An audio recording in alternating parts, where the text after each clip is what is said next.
Welcome everybody.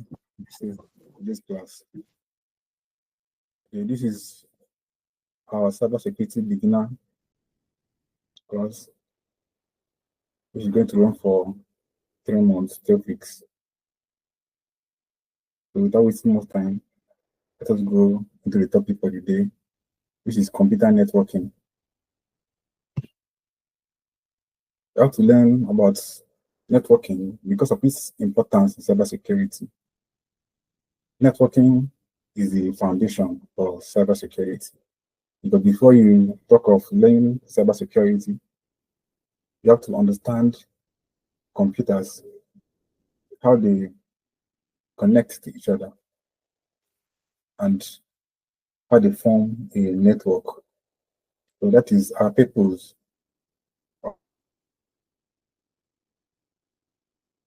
Because you cannot protect an architecture that you don't know much about. So let us explain what networking is.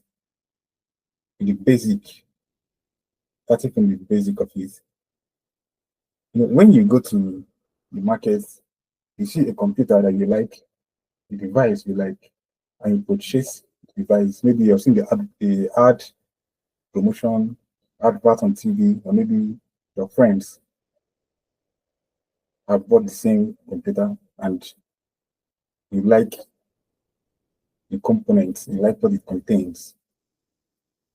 You decide to buy the same computer, you buy it, you bring it back to the house.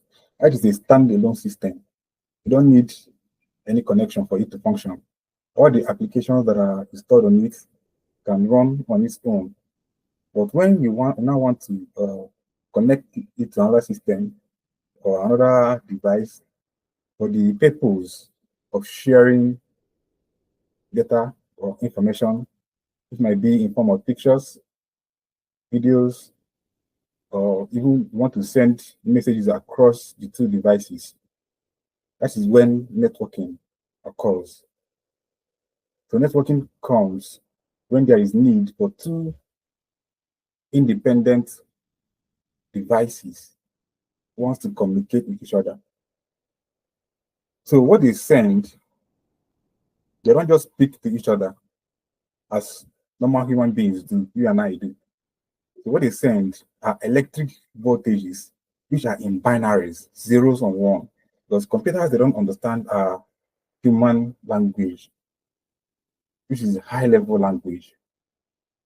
What they communicate in is in binaries, and these are packaged in frames. So that is how computers communicate. If you're sending something from, let's say, point A to point B, or let's say the first computer is Alex, belongs to Alex, and the second computer belongs to Bob,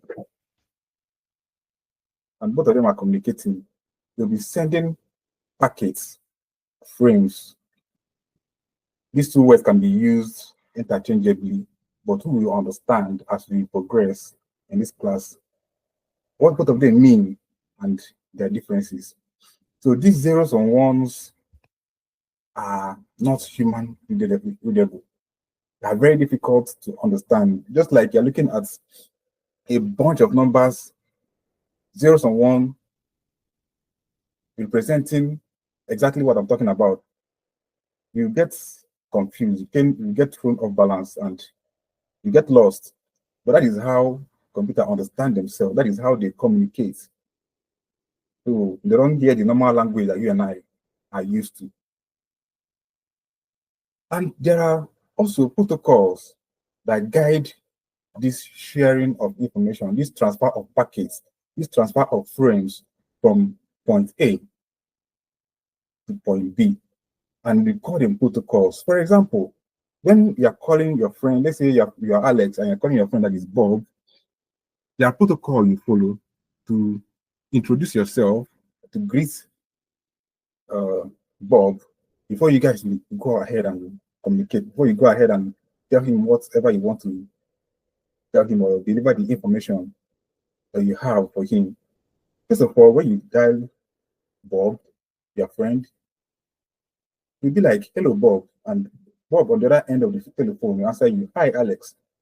How are you doing? You will say. Then Bob answers you, I'm doing great. And how is your family? So that is how exactly it works with computers. So there's a protocol that you follow when, or computers follow when communicating with each other. These comprises of rules, conventions that enable different digital devices, not just computer, maybe phones, maybe your car, your smart car, maybe your smart wristwatch, maybe any other device that can be connected to the internet. So there is a protocol through which or they observe while communicating. So some of these protocols are network protocols. There are internet protocols like HTTP, HTTPS, and rest of them. And there are also email protocols and also wireless protocols. So we are going to learn about the some terminologies, some networking terminologies, very popular ones. Host, first of all. Then what is a host? A host is just a device in a network. That is what a host is. It's a device that can send or receive packets. Remember, packets and frames, they are the information computers send across. So hosts are computers, just see them as computers or devices that can either send or can receive packets. It can be computer, it can be smartwatch, smart TVs, cars, even some smart refrigerators, of course, and some smart uh, dishwasher. They all can be categorized as hosts because they can send information, they can send packets, and they can also receive packets. So these hosts are categorized further into two. There is clients and there are servers. What are the difference? They are just computers, normal computers. But the one that is sending is a server. The one that is requesting is a client. The difference is in the operating system that are installed with. So a client computer is just the one that you're using to search for a page on internet. Let's say you open your Chrome browser or any of the browser that you have or your Firefox, and you go to the address bar and you type in www.facebook.com. So that your computer is requesting from information from the Facebook server, and Facebook server is over there serving your computer with the information that it requests for. And if you try to log in, the platform, the Facebook platform that you input your password and your email address, you try to synchronize it with the one you provided when you open the account that is stored on the server computer.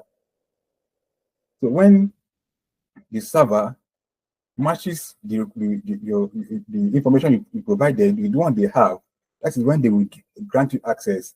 That's why sometimes when you try to log in into a platform that you registered for, maybe your banking app, or maybe your social media app like Twitter, Facebook, Instagram, or any of them, and your computer, which is the client, is requesting for information from the server of those websites, and we are not being granted access to your account, and maybe you are being told uh, that your email address is not recognized or your password is incorrect, is because the information you provide does not match the one the server computer has.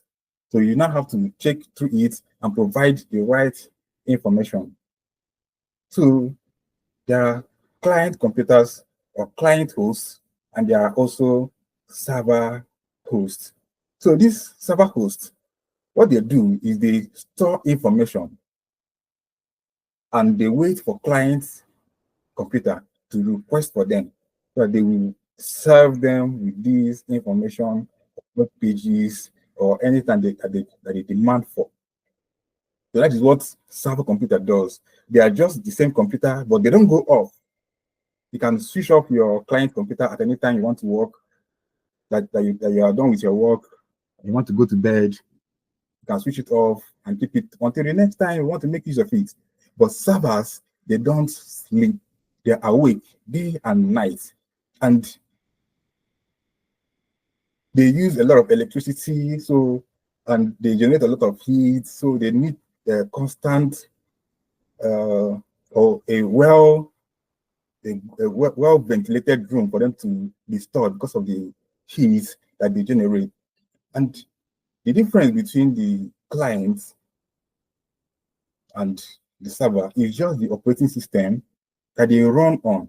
So the client makes use of an operating system that serves the client. That is why if you log in to your laptop, you have your Windows. For example, if you are using Windows, then you log in, you have some bunch of things that you can use as a client, like your Microsoft Word, Microsoft Excel, and other applications that you can make use of as a client. Then on the side of the server, there's a different operating system. Basically, some of them, majority, I think over 60% of servers make use of Linux operating system. And although some also make use of Microsoft, that these are the two operating systems that servers mostly make use of. Then server also have to refresh their memory sometimes. They don't just rely on the information they have. They need to refresh them. So that is where the database now comes in.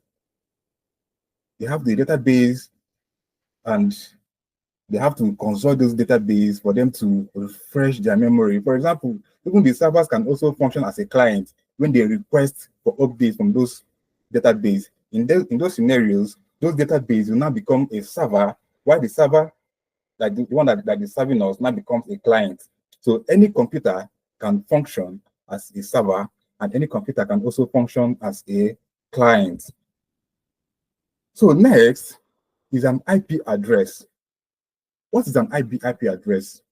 IP address is just a bunch of numbers that are separated by dots. It is a 32 bits of ones and zero. One is a bit. So it has 32, a combination of 32 ones and zeros. And what is their aim? Their aim is just to identify any host, be it client, be it server, that is connected to the internet. So every computer you have that is connected to an internet has its own IP address. It must have an IP address. So it's more like a chain reaction. Keeps on repeating, considering the distance of the recipient from the sender of the message. So that is what basically a repeater is. It's a network device that repeats signals so that it doesn't get lost, or it doesn't get totally diminished along the communication line. Then moving further, a switch is also a network device, just like the hub. But its difference from hub is that it is a more intelligent hub. It's an upgraded hub. In hub, we learned that a hub communicates by sending packets across to all the devices that are connected to its ports, all the hosts that are connected to it. It doesn't maintain data privacy. It doesn't keep secrets. So anything that it gets, it spreads across to everybody, whether you are interested in it or you're not interested, you're going to receive it. Then if the affected person or host or device receive it, it will not act on it. Meanwhile, others that are connected that gets to receive the message don't act on it because the message is not for them.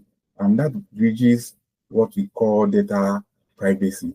But switch coming into play resolves that uh, issue in the sense that it keeps track of all the devices that are connected to it. It has an address table where it gives all the address of all the devices that are connected to it, so that anybody that wants to communicate with anybody on the network will just they will create just a channel for only both of them to communicate, isolating them from every other host or every other device that is connected on the internet or on the network. So how it does this is that this address table, let's say Alice, this is port 1 to communicate with switch. Bob, this is port 2. This is Bob using port 2 to communicate, to send frames and receive frames from the switch.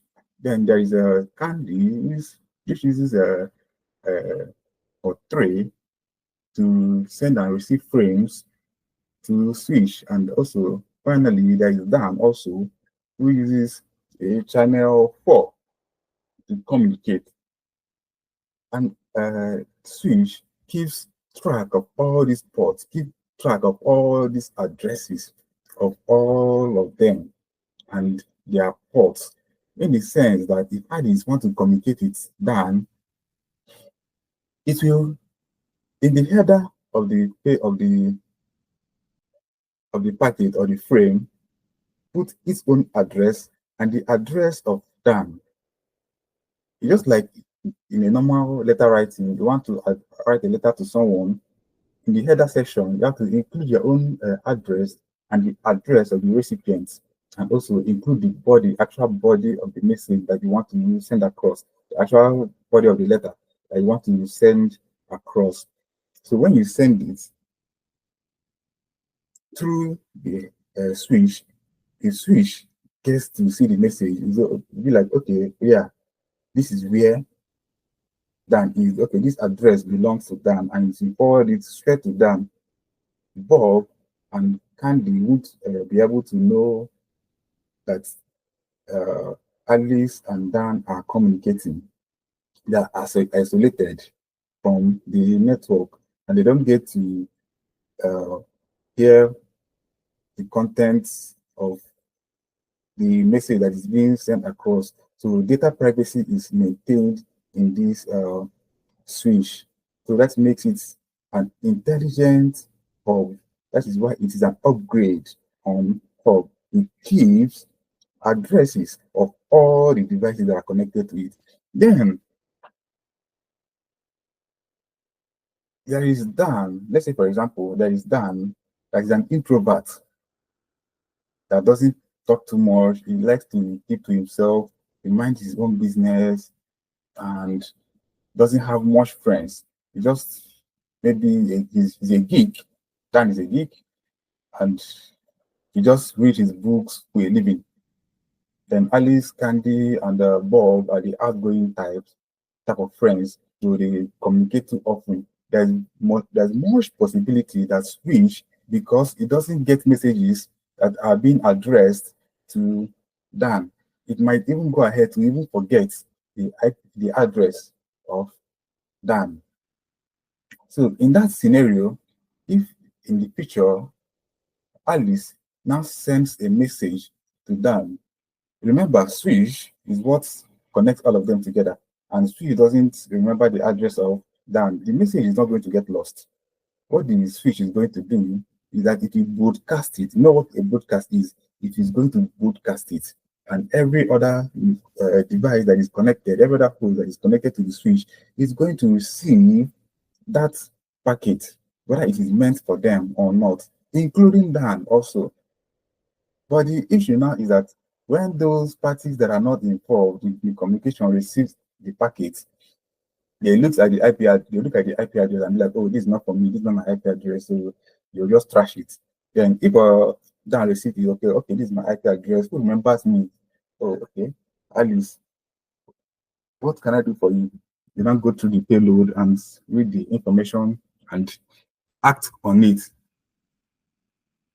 So by so doing, it has now reminded Switch, okay, this is my address, save it in case of next time someone else, even if it's not Alice, want to send me a message. This is my message, this is my IP address, and it gets re-invalidated again on the Switch. And that is how Switch get to keep the IP the addresses of all the devices that are connected to it.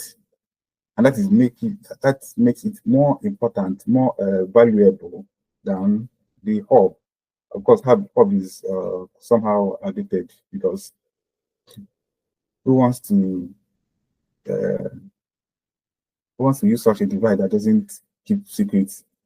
So that is it. Then router. A router just connect the switch or the host to the internet. Router, for example, is an internet gateway, just like uh, uh, MTN router. You have so many of them. Different networks have their own. Different internet service providers have their own router. We all know what internet service provider is. Internet service providers are those companies that provide us with internet services, just like Glo, there are MTN, there are and a whole bunch of others. So that is they make use of router to connect us to the internet. So what the router does is that, for example, in our home, in our little home, it's time you can connect our home appliances like our mobile device, our computer to a router, or even our smart TV. Can connect them to a router, and what the router does is that it's now connected to a whole bunch of other routers on the internet for the sake of sharing information. That is why if I'm in my own location, I can order for something online because I have access. I have that gateway, internet gateway that connects me to the internet, and the retail shop that I'm ordering my goods from, you also through their own router get to see that someone living in so street has ordered for a meal or has ordered for an electronic device or for something at all, and they will be able to respond. So that is what a router is. A router is an internet gateway. It provides us with the opportunity to connect with other networks that are in different locations, that are in different zones, that are in different countries, different even continents. So that is what a router does. So that is all about internet. So internet is a connection of different routers in different locations functioning at a very high speed, such that if this computer, for example, wants to communicate with this computer, it sends his message to the router, and the router will find the best route to connect to this router, which holds the final destination, the final host. So there's no definite pattern or there's no choosing pattern through which this connection happens. You can send it through any router, any location with the aim of communicating, establishing a communication. So there is no specific way through which it can be, or there's no specific route through which this happens. For example, this router that is hosting my network can decide to take this route, can take route A, it will first send to this router, and this router will send it to this router. Or it can send it directly to this router, or it can send it to this router, and this router will now send it to the final destination. Or this router can even go ahead to send it to another router, which now send it to the final destination router that is hosting the recipient host, that is hosting the recipient device. So there is no definite pattern at which this happens. The only thing that concerns us is that our message is being delivered, or there's a communication that is established. Just like when we make calls, you don't have to choose the network mask that sends your data, that sends that connects the number that you're calling. The only thing you need to care yourself, to bother yourself with, okay, it is number connecting. Is the person up? Is the person's phone on? Understand? And if the person's phone is on, okay, fine. Connect me to this person. So whatever happens up there is none of your business. So that is how this functions. The only thing you need is to know is that there's an effective communication. The channel that it follows is no longer our business. Then packets. We also talked about packets and frames. So what are the differences? This is what we are going to learn now. A packet is just a unit of network data being transmitted over the network. Yes, that's what a data or that is what a packet or a frame is. I remember we mentioned it earlier that a packet or a frame has two sections. The first section being the header, and the header contains the addresses of the devices that are communicating, both the sender's address and the recipient's address. That is, and other important information are also contained in the header section of a packet or a frame. And also, a packet also contains payload in addition to headers. So payload are the actual content of the message, the actual content. It must have an IP address for it to communicate over the internet. So this IP address identifies every computer, every device that is on the internet. That is why you are where you are, and both of us are connected. And what we are communicating is not being sent to someone else that is not connected to us, that is somewhere else doing something different on the internet. So it is this IP address that identifies each system, each host that is connected to the internet. Remember, I say that it is a 32 bit of ones and zeros. So one of the bits can either be 0, which is off, or 1, which is on. And these are binaries through which a computer communicates with each other. So these 32 bits of ones and zeros are subdivided, or they are further broken down into 4 groups of 8, and they are called an octet. Is 8 plus 8 is 16 plus another 8, 24 plus the last 8, which is 32. And these 32 bits can be represented in human readable high level number. For example, this 1000.100.100.100.10110, and the rest of them can be represented by 136.22.17.19. So these are the ones that we as human beings can understand better rather than the zeros and ones that computer communicates with. So this 136, the blah blah blah, and the rest of them are also, as we can see, representing each octet, as we discussed earlier, are further divided into 4 and is separated by dots. That is why we have 136.22.17.98. So this is the IP version 4.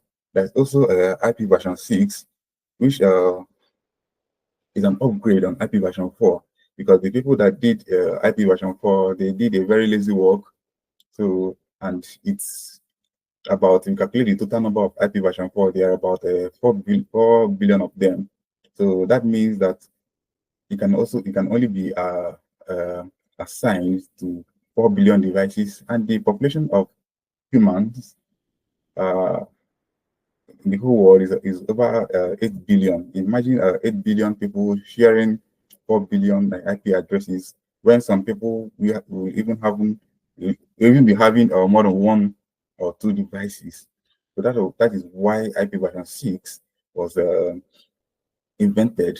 So coming back to this IP version 4, each of these numbers that are separated by dots can run from 0 to 255.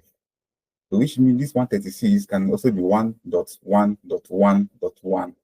It's very much possible, and that would be an address that can function. So it runs from 0 to 255. The second one, the second octet can run from also 0 to 255. Likewise, the third octet and the last octet. The IP address is simply an address that identifies each computer, each device, each host on the internet and makes it easier for them to communicate. So going further, uh, this IP address, let's say, for example, the computers in your office, you are in sales department, or you are in admin department, or you are in the receptionist or in security department. There are all these computers, they have their own addresses for you to communicate in your own office network. So what the IP address does is that the way it is being structured, your network, your office, let's say for example, your office is company ABC, and they have branches in Abuja, which is, or which might be the head office. Then there is another one in Lagos, and there is another one in Ghana. Let's say there is a market for it in Ghana. So they have uh, also invested in Ghana. They have also opened up a branch to service their Ghana customers. So each of these branches, they have sales department, admin department, and IT department, and all these departments have computers, maybe 2, 3, 4, 10, or even more. So the company itself, company ABC, get assigned a network. Let's say, for example, the network is 110. So any computer that is sending a message over the network will identify, first of all,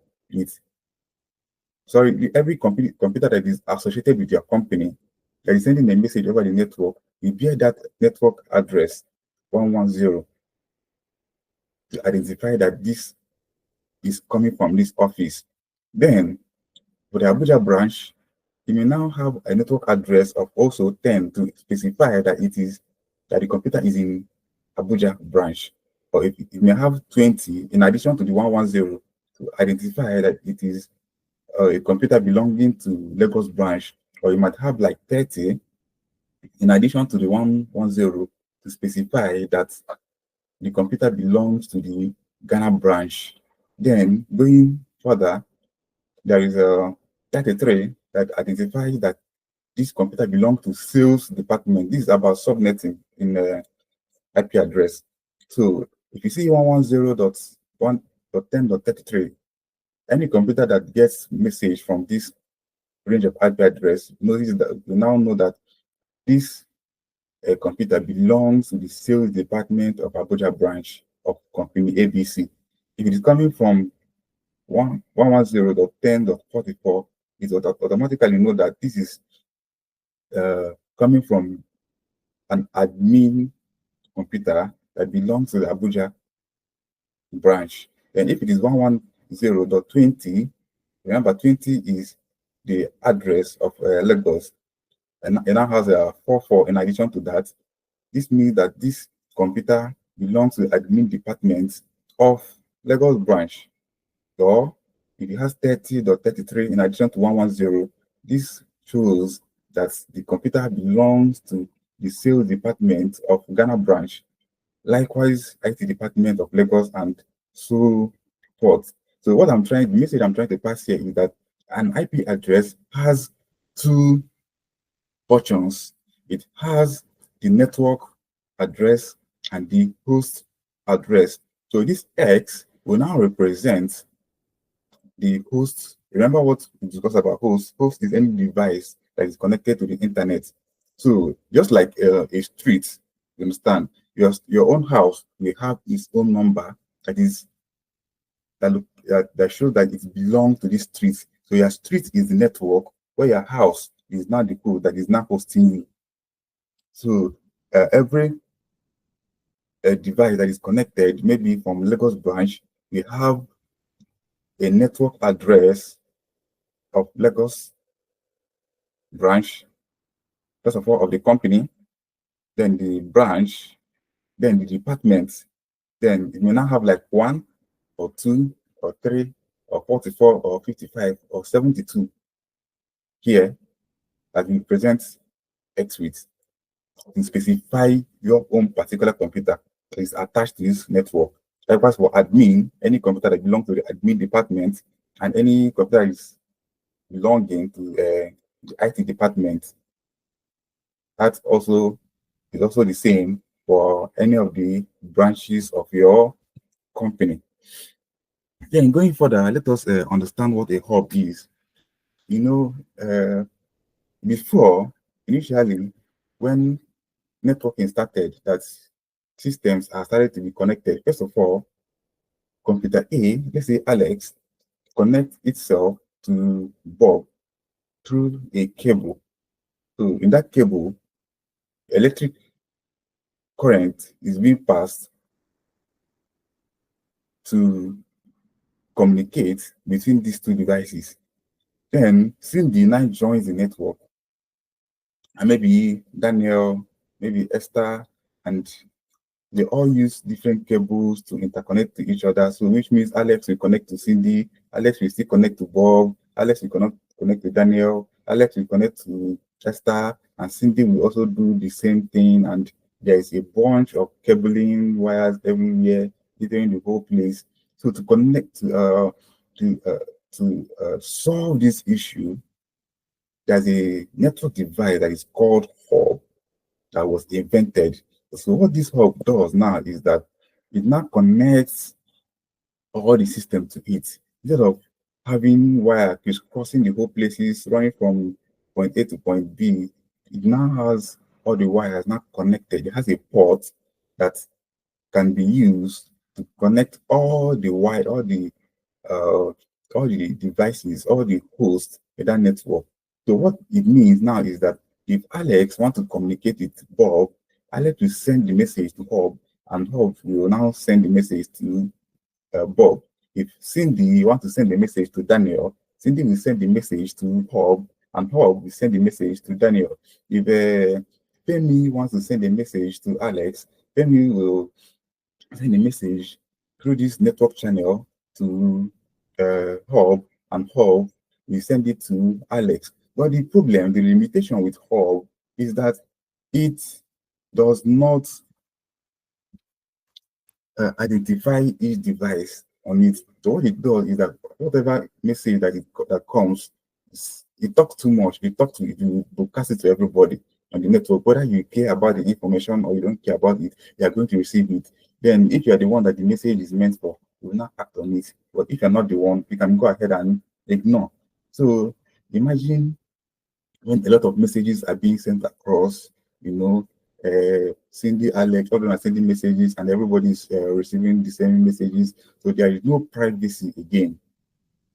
And even if you want to, if Alex wants to have a private chat with Esther, or if Daniel want to have a private chat with Femi, every other person that is connected to that hub will hear of the information, and whether they need it or not, the information, the data will be presented to them. So this is a very big challenge. This is a very big limitation to this hub. Then repeater. You know, if you are discussing with a friend, the more you guys separate from each other, the more you guys move further away from each other, your voices become faint, and you need to raise your voice. You need to project your voice so that you pass the message across, so that the person that you're talking to will be able to understand. And that fades the more you guys move further apart. So what a repeater does, a repeater is like an echo that echoes whatever you're saying so that your message don't get lost along the line. So payloads are the actual content of the message, while the header is also part of the packet or a frame that contains the addresses of the sender, the sending computer, and the recipient computer, and some other important information that has to do with the that has to do with the data. All right. Now, for us to understand the difference between frame and the packet, and we are going to use the OSI model, which of course will be our next topic. So frame is basically a container that contains packets. So frame can be said to be bigger than packets. It runs from the layer 2 of the OSI model to the layer 7 of the OSI model. The layer 2 of the OSI model is data link layer, while the layer 7 is the application layer. So it runs through data link layer, network layer, transport layer, session layer, presentation layer, and the application layer. You understand more about OSI model in our next class.